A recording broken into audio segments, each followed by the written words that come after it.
hope those of you in New South Wales remembered to vote over the weekend because it was the local government elections. Now, we've been following the antics of the New South Wales Liberal Party very closely on this program after they unbelievably failed to register dozens of candidates for the election and the party just kept digging itself deeper. Well, let's take a look at how it actually unfolded on election day. Shamefully, some of the highest rates of donkey and informal votes were seen, obviously from Liberal supporters who couldn't stand the pain but didn't want the fine either.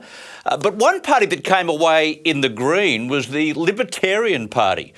John Ruddick, Libertarian member of the New South Wales Upper House and leader of the party in New South Wales, joins the program now. John, I guess I should say congratulations. You're confident of getting 15 Libertarian candidates across the line? Well, look, that's what we're going to end up with, Chris, around that. But look, we're also hopeful that hundreds of independents were elected across New South Wales on the weekend. Now, during the campaign, a lot of them got to know what our agenda was, and we've been contacted by a few who are saying, look, I'm thinking about joining you before Christmas, so we could even add to that tally. So if they change the party, you could then count several Libertarians possibly in some of those local government areas. We're definitely hopeful. Look, I think that people have seen the agenda. Look, we only ran 32 candidates, Chris. About half of them have got elected. The best result we'd ever had previously was 2 elected. Now, so we do feel like we've got momentum. We do feel like we've got a good agenda. People are sick and tired of 2 things: endless rate rises and all the black tape, green tape, red tape about development. We believe if you own property, we, the Libertarians, trust you to develop your property as you see fit. Would you put down your success to the absence of Liberal candidates, or are voters just sick of the major parties? Look, obviously it was a factor. It wasn't everything. Now, it's like, you know, when you've got a small business or you've got a small political party and it's trying to get off the ground and there's just unrelenting enthusiasm, they get knocked down but they get straight back up, and that's been us for several years, okay? We haven't had that many wins in the past, but when you've got a lot of energy and excitement built up, I'll tell you what happens, Chris. Luck sometimes goes your way. Now, we did have luck on this occasion, but that luck didn't translate into 1 vote. What then happened was, yes, a lot of people out there are traditional Liberal Party voters. When they heard there was no Liberal candidate, they looked around for other options. Most of them probably hadn't heard of the Libertarian Party before.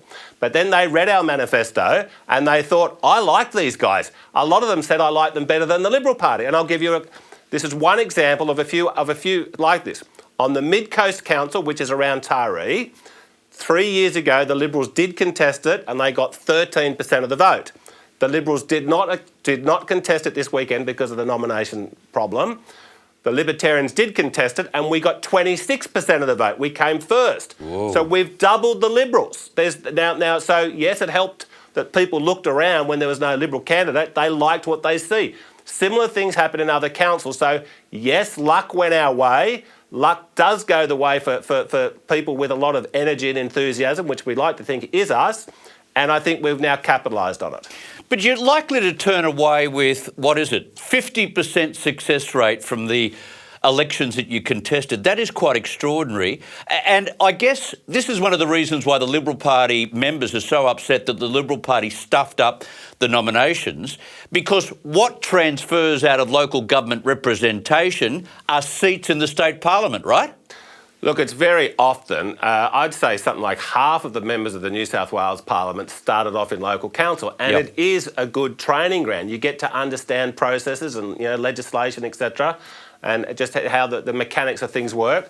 And we've now got a terrific bunch of people there who are going to learn things, and hopefully they can overperform in the councils, and then maybe step up to state or federal parliament. The informal vote was as high as 27%. In many ways, they did themselves a disservice by lodging an informal vote, because all you have to do is do your homework on some of the independent candidates. Many of them have conservative roots, don't they? Yeah, well, look, those people that turned up to avoid the fine and then did a donkey vote or just sort of an informal, well, look, even if you didn't like any of them, okay, you should have voted for the least worst. That's, I mean, if you've got that effort of turning up, that's what they should have done. Of course, of course, they should have voted for the Libertarian Party, and I suspect that they did when that was an option. I think the informal vote was particularly high where there was no Liberal or Libertarian.